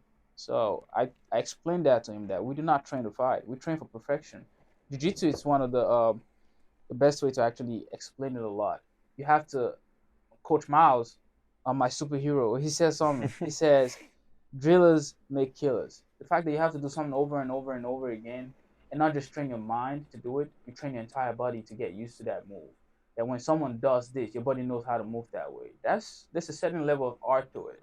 People could talk about science all day about science of this that, but I think the body's an art, and it's an artistic machine. And the fact that we're all different, genetically made up, we're all different, and for you to be able to figure out how to use your body, it's a beautiful thing. So when I broke that down to him, that kind of calmed him down. Now I reached out to him and we talked about it, and he said, "Oh, he knows what to do now. He's just gonna stick to his striking while he works on his ground game." So it's a different thing when a fighter gets the loss and they all beat up about it, but it's a different thing when a fighter gets the loss and he's amped up about it, Motivates them. motivates them. So that's respect. Yeah. Back touch to what you were saying about Lumison, like there's no excuse. He'll just or not no excuse, but he just does what he has to do. That's what I was getting to with what's on fight on weigh-ins on Friday. I texted everybody a certain time when to be there, depending on how many pounds they had to cut, and their schedule kind of to get everybody on weight at the same time so we could all leave at the same time. And Lumison was one of them when I texted, and I wanted Lumison first because he had, I think, a little bit more than Jamie and than Sean. Chunky. No, Sean had the most. Sean had 10. It was a long day for Sean. But Lumison, right, and I've seen it again time and time, right, with the WKA thing, with he'll just do what he has to do to get it done. He doesn't complain, he just does it. Yeah. And it's very impressive. And that's why I really pull for Lumison. And I think that Lumison has all the skill and potential in the world to really make a It's career just out of this and situation. change his life. It's just a It's just the situation. situation sucks. The Yeah. situation sucks. And one day, well, you go through those, you dig through the trenches. One day you're gonna be up here, you're gonna be flying with the birds, right? Yeah. So I just give it some time. Once Lumison starts perfecting everything, he's gonna really start taking off. He's gonna Yeah. lift off. But so I get to the gym. It's like 10 a.m. I told Lumison to be there at like 11:30 or 12 or something like that. And I was there early. I had a client, or I was about to just, I don't know what I was doing. I was like shooting the shit. So I go in there. It's like 10 a.m. and I walk in. I'm chilling, and Brandon's like, I guess Brandon didn't know I didn't know this, like, because I was supposed to be the one in charge of the cut Yeah. with everybody. Brandon's like, Loomis is in the sauna, right? I'm like, what? He's like, Loomis is in the sauna. And I've been up there for 10 minutes already. I ain't seen Loomis. So I'm like, God damn, like, what? How long has he been in there? Like, how long has he been here? What time did he get here? Why is he here? Yeah. Type thing. I didn't know he had worked that day. I tell everybody, take off fight week. Take off as much as you can. Take off Friday, Saturday, Sunday, definitely. You know what I mean? If you can figure, I know everybody can. You know what I mean? You're hurt for money. You're an amateur. You don't have no. We don't get paid for it, so Yeah. it's like I get it. It does suck, but if you can, try to take off. It just adds so much stress and headache to everything you got to take care of. His medicals, the way he handled all that, I was so proud of him for. He just took care of everything the way he needed to. He's in there, so I go downstairs. I go into the bathroom. I rip open the sauna door, and he's sitting in the floor, and I'm like, Lewison, what are you doing? What are you doing here? And he's like, cutting. And I'm like, yeah, no shit, you're cutting. I said, why are you here so early? He's like, and I'm like, not aggressively in a mad way. I'm just like kind of aggressive, like being like a coach. Like, the fuck are you doing? Listen, dumbass. Like, why are you in here? And he's like, oh, I got work today. And I'm like, what do you mean you got work? What time? And I immediately started feeling bad for what I was like, the energy I brought to the table. And I'm like, what do you mean you got work today? He's like, yeah, I got to work half a shift I can only get off so earlier, so I had to go 2 to 5. And I'm like, oh shit. And I'm like, how much pounds do you have? And he's like, well, I think he had like 3 or 4 left, and he only had like. I wanted to get him out of there as quick. And once I heard, I was like, I want to get you out of here as quick as possible, so you can go home and sleep and take a nap Yeah. before you go to work. Because like, dude, cutting sucks, and I couldn't imagine being at a goddamn work any job and having to deal with any I don't like listen to people talk when I'm fucking cutting weight, let alone having to work. Like, that would be terrible for me. So right then and there, I was like, I looked at him and I said, Lumison, I got so much fucking respect for you. I said, the fact that you took it upon yourself, you probably had like 2 hours of sleep last night, didn't you? I said, you're in this goddamn sauna trying to get this weight off. You didn't even tell me. You didn't say anything to anybody. You just came in here and started doing it. And I was like, next time, give me communication. I want communication from you guys. But I respect the fuck out of you, dude. Like, that's amazing. Like, and I took care of the rest of the way. I got him on weight, got him below. You should have seen the hat when I got like I did it real quick. I said we can knock this shit out real quick. So you want to do this either way to the hallway? I said, get you home out of here in 45 minutes. I'll get you that 4 pounds off. And he's like, let's go. Told him everything to do. He did it. He gets on the scale. He's a pound under. The biggest smile. He's like because he hates cutting. He's not a cutter. He's not a good. Some guys tolerate it differently. And he gets on, and I'm like, go home, go to sleep, take a nap, and then go to work, whatever. So he did that. Comes back, we all go weigh in. Long story, everybody makes weight. Yeah. So for me, it was just moral of the story. It's just it's amazing to see the amount of just shit that Lumison will just kind of just let just stack up, and he just will keep going. He'll accept it, keep on trucking, and do what he has to do. I've seen him take so many losses, and he shows right back up. He's there again. He don't care. Yeah. And I love that about him. Yeah. So Share grit. let's try to wrap up the whole Stellar thing. Overall, so Stellar fights, great success. It was an awesome night, awesome crowd. I'm gonna shout out to Brad Dahl and shout out to Stellar Fights for putting on amazing shows for us fighters, our local scene talent to be able to thrive at and put on for. Shout out to all the coaches and the fighters who put the time in, the coaches that put the time in and sacrifice for their guys to have the tools they need to perform on Saturday nights. Shout out to all the fighters who say fuck everything and go in there and put it all on the line for no paycheck, for nothing, for your entertainment, and just put on a show and have fun. Yeah. Shout out to those guys. Shout out to the crowd for the energy they bring and supporting all those guys who put in that hard work. Shout out to the Marvelous Sports Network for giving us a platform to produce our shit onto so that you guys can see what we do and what we love and get a taste of our culture.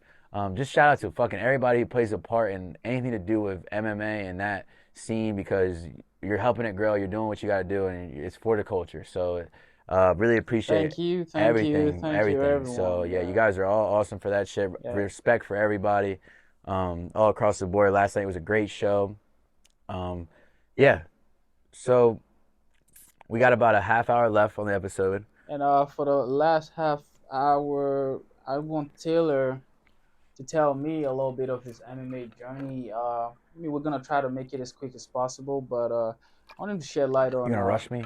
No, I'm not. I'm kidding. No, I'm not. How has it been so far? Like, how do you feel from a young kid working in the gym? You're a hardhead. You wanted to do something with yourself, and now you've grown a lot. Even for the past 1 year I've known you, you've grown a lot. So how has all this been for you? So I'll try to make it all just cutthroat. I'll lead it up, start up the day I started MMA, why I started it, and I'll end it meeting you. So I was about 17. I was 17 going in senior year. I was in my senior year of high school, and my whole passion growing up was military. I wanted to be a special forces. I wanted to be a SEAL. Um, that's basically what I wanted to do. My whole probably 8 years after, probably once I turned 12 years old, that's pretty much all I was really set on. The reason being, I just always wanted to just be a bad motherfucker. You know what I mean? And I wanted to do. I chased the adrenaline. Like that is for me that high, right? It's like dope. It's like I'm addicted to chasing that adrenaline and that rush. And I once I taste it, I want to taste more and more and more. And for me, doing that, getting that feeling, and then also being able to take out bad guys who uh, to me that was like that's all of it in one. That lifestyle is for me. Like that's what I wanted to do. Uh, that's how I wanted to live. And MMA was just for me to another way. I was already lifting weights every single day, working out every day, swimming, doing everything I needed to do to get in shape and get ready. I quit. I quit drinking. I quit smoking. I quit going out. I lit for the last from freshman year. I had this awakening moment where I got arrested in my freshman year of high school, and I was like, I don't want to go in jail. I don't want to do these things. I want to do what I want to do. I want to be successful. I quit everything and never went out the house, and all I did was work out for pretty much shelter myself for about 2 or 3 years, just grinding, trying to get in shape, because I'm the type of person I want to prove people wrong. If you tell me I can't do something, at not 1% of people pass this, you can't do this, Taylor, you can't do that. That only thrills me more to accomplish it and just prove Mm-hmm. you wrong and show you that I am that person and I'm that guy and I can get it done. So I was just in the shadows going hard, and I was like, man, I need something else that's gonna push me to the next level and kind of like put me in that scenario and that mindset of being a fighter and being like a savage and a killer, and also the being in shape. Like that, you could say there's no other being in shape than being in fight shape. Yeah, you're You caught up. you pretty much can't top it. So that's when I started looking at MMA gyms around the area. There was obviously 3 or 4 that popped up. Infinity, like got one of them. Brandon, a couple other gyms in the area, boxing gyms too. And I had no clue where to start. I had no clue who Brandon was. I had no clue who SBY MMA was. I knew that I saw there was a girl in my high school who would wear a hoodie that had SBY MMA on it. It turns out that was Brandon's daughter. I never knew that. And I was like, you know what? Like, obviously, like Infinity's prices were pretty high compared to Brandon's, and it was another 25, 30-minute drive. Yeah. So for me, I was like, might as well just, this sounds the best idea. Looking back now, like, it's crazy to me that if I didn't choose Brandon, just imagine wherever else I would have went, it would have been, my career would have gone a whole different way. Yeah. Because I would have been, me and Brandon were like almost not like soulmates in a sense of like our belief structure and our system and how we operate and our chemistry and the way we work together is perfect. And we needed that for each other because he was in that state of just starting his own thing and he needed something to really get it going too. And I needed a good leader and somebody who was going to take me down the right path and like instill in me the person I am today. Yeah. Right. That's why I got it tatted on my leg. That's why Brandon is the sole reason than I am the character and the person I am today. All because of all the things he's taught me and brought me out through. Because it's not just about fighting; it's about life, Yeah, it right? For is. Brandon, and that's where I was the biggest blessing was walking in his gym. Yeah. So it was the week before my 18th birthday. My pop, the one that the one that has the big beard, white hair, big beard, or not so much a big beard, but he was. I asked him for my birthday. I was like, "Hey, can you buy me 2 months or 3 months to this MMA gym for my birthday present this year?" And he's like, "MMA, like what the hell? What do you want to do that for?" And I was just like, I just come on, like, so I'm gonna do it. So I drag his ass over there. We go in there. I texted Brandon on like Instagram. Mm-hmm. And in my head, I'm gonna come by. I want to talk to you about MMA. And of course, he thinks I'm just some other like typical People do it all the time. douchebag kid who's just gonna think he's the I want to do UFC, bro, fuck people up. And I walk in, I start talking to him, and I immediately got very drawn to Brandon's energy right away. And my papa was talking to him. My papa bought my first 3 months. I show up the next day, and from there on, it was just like every day I got more and more obsessed and more addicted to my craft. At first, I used to tell Brandon, he's like, "What are you doing this for?" And I was like, "I mean, I'll compete for fun, just to test myself, but I really just do it just to get in shape and get my mindset stronger because I want to be a SEAL and be in the Special Forces." So he already had that kind of more so as like my path, and he was like, "All right, I'm going to teach him a certain way because that's where he wants to go with it because that's how Brandon is." And over time, it started getting more. And keep in mind, my family, everybody, my girlfriend at the time, everybody thought that that was what I was going to do, and that's what I've been setting my mind to and saying that I'm going to be doing for the past 5 years. So Yeah. it's kind of like that was what I had to do. It's what it felt like. Yeah. And I just every few months I just got closer and closer to just being like, damn, I want to be a fighter. Like, damn, like because they're so similar on the Yeah. scale. They're both so similar, and it's like, do I go put my life at risk and my family's mental state, like me being gone and all those things, right? Just for the same feeling that I'm getting out of this, when I can have fun with it and make tons of money Yeah. and enjoy a great life, and that's kind of where I was on that happy medium. Like they're fighting each other. Should I not? Like, and it got to the point where eventually I just like Brandon asked me. I just said it. I was like, fuck it. I said I want to be a fighter. Like I already had 2 or 3 fights under my belt. I was like undefeated 3-0, and at that point it was like, what are you gonna do? You gonna go take this route? You taking this route? And then I had to sit down and like actually tell my family and stuff like that what I was gonna do, and it was hard because like I knew that I was gonna feel that sense of like, oh, so I hate being like a quitter or feeling like people are like telling me I can't do something and I back out on it. It wasn't that I was like I didn't think I could do it. It was just the fact that it wasn't what I wanted to do anymore. I didn't love it like I love this now, Yeah. or the idea of it. And that's kind of when I just put all my chips in one. I got arrested again. I got out of a cell, and I called Brandon, and I talked to Brandon, and I was like, I wasn't like crying. I was just emotional. I was kind of just like upset because like I was like, man, like why do I keep fucking up? Like, why? I didn't get arrested for nothing like crazy bad or Yeah. anything like that. But like when you go spend a night in a cell, you're just like, A lot of reflection yeah, happens. you're like, fuck, like why am I here? Like, what? I don't want to imagine being here for a year or being here for life. Like, I'm on the wrong path. So I called Brandon for his advice, and he's like, look, he's like, what do you want to do? You want to keep being a bullshit ass, half ass fighter? Show up 4 times a week. This is what I would half ass. Like, Lumison showed up more and more dedicated than I did now than I did back then. Like, Mm-hmm. I was just getting lucky with my athleticism and my skill set and my ability to fuck people up. Like, I was just good at that. I wouldn't say fuck people up, but like, I mean, I was winning fights. So, um, and he was like, you can keep doing that, or he was like, you can fucking flip that switch and give it all you got and just dive off the deep end. And that's what I did. And I was going through like a breakup at the time, and so I had no other things to do really. I was just trying to have fun with my friends. I was just sitting and have fun, and mess around, and party, and enjoy life. Because I was a kid, dude. I was just turning 18. You know what Mm-hmm. I mean? I only been training for a year. I didn't know what the fuck I wanted to do, and when he said that, it sunk with me, and I stopped drinking again for a long time.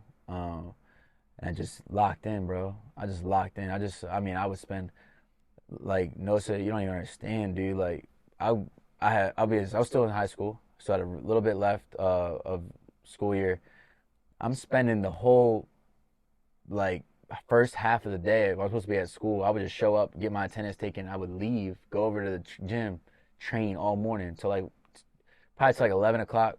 Not even get to shower, all right? Like because there's no shower. The gym showers. Like we had one shower that was always taken. It was like a small little shitty gym, and then there's no showers at school in our high school. There wasn't at least. So I would like try to wipe myself down as much as I could and like not be super nasty. And I would go back to school, take my last little 3 or 4 classes, and I was failing school really bad, dude. Like really bad. First few classes, I was obviously flunking out. I wasn't there all day. Everybody knew what I was doing. My friends knew. Everybody knew where I was at, what I was doing. My teachers started catching on, knowing what I was doing, and I spent like the last half of school doing that. Came up to the point where I was about to literally fail my senior year of high school, Yeah. and I had one grade I needed to get up. She cut me a deal. I'll go talk about it, but she cut me a deal. I had to work for it, but cut me a deal, passed me so I could graduate. Because she knew. I told her, look, I said, look, I cut it straight with her. I said, look, I don't want to go to college. College's not for me. School's not for me. I'm a smart person. I'm educated. I learn fast. I know a lot of things I have learned. I pay attention to things. I just don't act like I do, right? Yeah. I just hate school. I hate organized shit. Not, I like to do what I want to do. Obviously, everybody does, but I want to focus my energy and time where I think it's most beneficial to me. Mm-hmm. And I thought school was bullshit. So it's not. Education is the most important thing. So that's coming from me of all people. But at that time, that's where my ego was. I was a dumb testosterone up kid, and she helped me out. I passed high school, graduated, and that's when I had nothing else to focus on, except training Yeah. and work. Mm-hmm. Quit my job. Probably after the summer, I was just like, dude, I don't want to. I hated only being able to train for like half the day and had to go work the rest of the day. I was like, dude, I literally just want to spend all day training. Like, I just want to get so good at this shit. And I shouldn't have. Looking back, I should have done it because I'm where I'm at now, but I shouldn't have done it because of my financial situation. It ended up being so shitty. The slump I went through really sucked. Yeah. So I quit my jobs, had no money, no income, and all I was doing was training. Uh, Dude, I lived at the gym. Like it was, my parents lived like 45 minutes from the gym at the time, and I didn't really have the money. I had a big ass truck. I didn't have the money to pay for gas going back and forth. A lot of people don't really know this much stuff about me. I don't really talk about this stuff, but I was sleeping in my truck sometimes at the gym, sleeping in the gym. I had like a couch and a TV and an Xbox in the gym where I would just hang out all day. I would just really hang out all day, take every single class as it happened, and then go to sleep, chill, do it again the next day. And I just did that forever. I had no money going to my dinner would be go to Dollar General and see what $5 gets me. You know what I mean? And like keep in mind, I had a girlfriend and shit at the time, so I'm like trying to keep this shit all together and like it was just too much. Like I'm trying to lie to people, lie about myself, lie about my financial situation. I heard a lot of people lie to a lot of people um, because I didn't want people to know what I was going through, Yeah. and I didn't want people to think that I was doing the wrong thing. In my mind, I knew that I was doing the right thing. I just needed time. I Yeah. just needed time to get out of this where I was at, and just fast forward, I get out of that slump finally. I start getting an actual name for myself. I say probably about a year and a half. I won the belt. Started getting sponsorship opportunities, stuff like that. I still had no real money coming in a sense of like where I was making money, but at least I was having a better life than I had. Yeah. COVID hits, and when this was the Brandon. I'll tell you, this is where the big switch in my career was COVID, right? So with COVID, I sat down. And I was like, "Fuck." At first, I was like, "Fuck." Like we're all gonna shut down. Like I just did all this hard work for fucking 3 years, went through all this bullshit, and now we're getting shut down. I can't even fight, right? Can't do anything. The whole world's shut down. I'm like, what the fuck am I gonna do? Like now I have nothing. I don't know what to do. I had no job. That was it. So we got our stimulus checks, and remember when we got the stimulus checks or whatever? And I was like, dude, I don't know what was going through my head, but I was like, I gotta use this check because I haven't had this much money just given to me, Yeah. or had it in my bank account for this long in a long time. I was like, I need to use this wisely. I used that first check to put 3 months of rent down and my first security deposit on this place on the fly, 1 month. I called up 4 or 5 guys that are my best friends that I trained with, and I was like, let's do it. And they were like, I'm down. We did it. Moved into here, said, fuck it. I had no job. So I had no security. Like, if I run out of that money, I'm fucked. Like, I got to figure it out. And that's what I did, and I figured it out. And like I always seem to somehow do. And I was here, moved out of my parents' house, came here, and I said to Brandon, I said, I'm not gonna be like these other people. I know when COVID hit, this hit, I said everybody's gonna go, they're gonna all gonna gain weight, everybody's gonna get lazy, everybody's gonna start slacking in every aspect of life. I said, now what do you think the people who are fighters are gonna do? They can't even go to the gym and train. Like they're just gonna fall off. And I said, Brandon, I'm gonna use this time right now, this 2 year, whatever. I didn't know it was gonna be 2 years, but whatever this time period is, and I'm gonna go hard the whole time. And I told him, I said, I'm gonna lap my competition. I'm gonna use it to literally get years of experience and on top of them. So when I come back, and you see it now, you see it when I get in the cage, the levels, the difference, right? And that's from that. And I said that I was gonna go hard. I was running through the fucking woods, out in the middle of nowhere. I would just run for miles. I would hit the bag for hours. I would lift weights by myself in my house. Like I would call people to come to my house and hold pads for me. I had mats. I would bust out in the living room or at like anywhere I could and have people meet me for jiu-jitsu, like from jiu-jitsu class and stuff like that. And I was just getting so good. Like there was a phase I was in where Brandon and them couldn't even touch me. Like they couldn't even keep up with where I was at because I was just so on this level of going like just in. COVID gets done, we Pure opens up. Or not opens up. Pure reopens back up. We had to move upstairs, and that's kind of when I hit that like real wave of like, okay, like we're coming out of the darkness here. We got to fight again for the first time in a year and a half after COVID. Um, I had a great performance, won a title. Everything started looking positive. Like it got to that point where it kind of feels like, I'm starting to prove to what I'm saying to these people that I actually can do this and I can achieve this and that I'm on the right path and I chose the right career, right? And that's, now we're talking 3 years in of dedicated training. I started learning stuff so I could teach people. So I was able to start making a little bit of money there. I started picking out clients. I picked up the job at the front desk at Pure. I was working there, and then what I was doing was I was making my steady full-time income at Pure, and then kind of trying to build myself up with my clientele, so until I didn't have to work at Pure anymore. Cause that shit. So I hate working a job where I'm clocked in and hourly, like telling people me being told what to do and shit. Like I feel like I enjoy being in charge of what's going on. I enjoy for myself. You know what I mean? Like I want to be able to make something out of myself. I don't want to have to. I don't want to be somebody's little puppet in a system. You know what I mean? We're a lot alike like that. That's why I do real estate. Yeah. I like to control my time. But yeah. So where we at? We move upstairs. We move upstairs. We just started. Brandon starts making a name for us. SPY starting to pop off. Stellar starting to pop off. Just right when, and that's right leading up to almost when you stepped in the door. I can't really. You still had the old ring. Yeah, we had all the old shit, right? And that was all from scrap. Like, dude, you don't understand. We came from nothing. Yeah.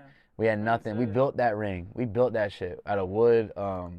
Had shitty ass old SU wrestling mats that were fucking like 8 years old and some shit. Like, just the whole nine, man. We came from the dirt, literally straight out rags to riches. I mean, we're not rich yet, but where we're at now is whoa. Better. It's thank God, thank you for Brandon Hudson, for providing us with a great facility for us to train at and providing me with a great journey on where I've been. I'm just so blessed to have the opportunities that we have had. Brandon Hudson is that guy. Yeah. Yes, he is, man. Yes, he is. I think the amount of lives he has touched with what he has going on. And the fact that you could be able to pick up your phone and call him and he has some insight that would help you figure out a lot of stuff. That's valued, especially for someone like me. For instance, that's not taken away from Taylor's story anyway. That was great. First off, that was awesome. For a kid who wanted to be a Navy SEAL, turned out to be the guy who just steps in the cage and does what he does. Basically, there's no difference between either or, Both are but warriors. now Both warriors. he has to then choose his own battles. That's the difference. But in the Navy SEAL, you get sent on a mission. Now he chooses the mission he goes on. So it's still the same thing, but just from different worlds. So speaking of Brandon, like me, I met Taylor. I saw him doing that because I do most stuff because I don't. I'm not someone who thinks a Well, lot. are you about to go in on after you saw me? Yeah. All right, hold up. Let me say what I was about to say right Okay. before that because I'm about to dive right into where I met you, and then I want you to take over. So upstairs, got all that shit done. Damn, I just had it in my head. God damn. You were doing a class, actually. Yes, but I'm talking about what I wanted to say. Oh, back. I wanted to tail it all back to where you were talking about betting on yourself. Yeah. Right. I betted on myself for years. I told myself I knew what I was doing. I was making the right choice, and I stuck with it. No matter how broke I was, no matter how bad things were. My girl hates me. My girl left me. My mom hates me. My mom doesn't believe in me. Nobody believes in me, right? And I started finally. When I knew I started really hitting that point was when I started getting the respect from my father. My father, because he thought I was gonna be in jail doing nothing. Like my whole family thought this about me because I was getting arrested and doing the same shit that other kids do, but I was just the kid who always gets caught. I'm in the wrong place at the wrong time. I realized that's why I can't fuck around anymore because it's just me. That's my luck. Yeah. My dad looked at me after a fight one time and he was like, he just said to me, he was like, I'm proud of you and I'm proud of where you're going. And he gave me a hug and I was just like, that to me knew that I was doing the right shit. Yeah. And I was like, finally people are starting to see what I've been seeing and starting to believe it because of my hard work and push into it. Mm-hmm. And then, so that's where I was at there. And that's kind of like where I started kind of coming on more of the outside, positive side of MMA versus the shitty trenches of where, and then that's when you came into my life. Well, Chunky just started coming into my life. You came into my life. All these great, wonderful people started coming and walking into my life. And that's how I really knew that I was on the right path and I was with the right people and I was doing the right thing and God was just showing me these signs, right? So I'm upstairs training a class one day, a kickboxing class, teaching one, and I got my energy's great, the class's energy's great, and Nosa is this kid who's walking by lifting weights like everybody else does out there because we have like our gym separated by a cage and you can still see us training if you're on the weight side because it's a fitness facility and then we have our MMA gym. It's all sharing one area. So Nosa walks up to the fence, sees me, and this is what he says. He's like, how do I do this? How do I do this? Right? So was that what you said? You said, how do I do this? Yeah. And I looked at you and I told you and I tested you and I said, you want to do this? And you're like, yeah. And I was like, you ever done this before? You're like, no. And I was like, all right. I said, next Wednesday at 10 o'clock, be here. And I told this on the last podcast, and then you showed up. You were 15 minutes early. And then, so let's talk about when you were walking up to that fence, right? Like, what's your experience been like? Just a quick little, before we wrap this up, like that moment, and then what all have you just seen and gained from being a part of our whole journey so far? Shout out to Brandon Hudson, first off. The GOAT. Just the GOAT, man. Throw the GOAT off on the screen. I think I met Taylor before I met Brandon. And meeting my life, I've always tried to. There's something about me and Taylor that kind of clicks a lot. It's kind of something where we trust our journey, and it's cliche to say that, but I'm someone who've always trusted that I have some form of greatness in me, and somehow, some way, I think I've always trusted the greatness in me, and somehow, somewhere, I think it's gonna come out. So, for some of you who don't know, I've been on a stage play and performed before at least 1,000 people, and I've been back home.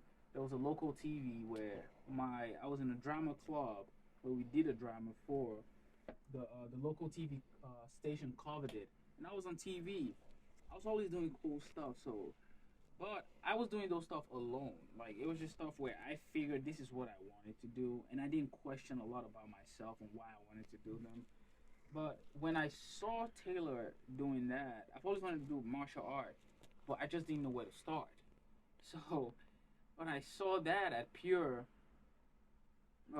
let me even peel this back up. So I was working out at Planet Fitness. So there's a Planet Fitness about 2-3 minutes away from Pure. I was working out there. Yes, And then yeah. I used to work out there too. I met this guy who said, "Oh, there's a better gym down the street." And I'm like, "Oh, really?" He's like, "Yeah, they got more machines than um Planet Fitness." So I never even went to Pure for MMA or kickboxing at all. So when I went to Pure, I started working out downstairs. I worked out downstairs for a long time before I started going upstairs. So when I got upstairs, I started working out on the machines, and then I saw you guys doing that. First off, I saw Taylor's tattoos, and I'm like, oh shit, that dude is cool. I like that dude. And that's how I've always made friends. So there's a friend That dude of mine, looks cool. yeah, there's a friend of mine, Henry, back home that got me into fashion. So he owned a fashion brand. I became his personal assistant for like a year straight.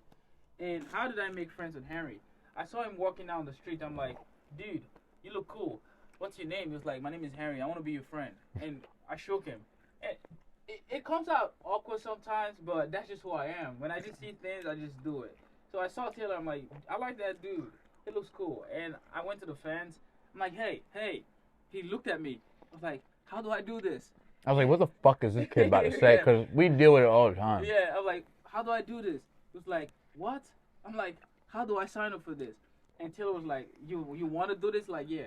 Okay, Taylor told me to come in the gym, and I came in there, signed the waiver. So that's where Taylor kind of saw that, okay, maybe I'm a little serious about this. And then there was a day he did a kickboxing class. I was the only one who showed up. And then he just I got to work just with you. Yeah, it was just walking with me. And then he saw how athletic I was, and he was like, do you want to ever compete? I'm like, sure, why not? I'll do it for fun.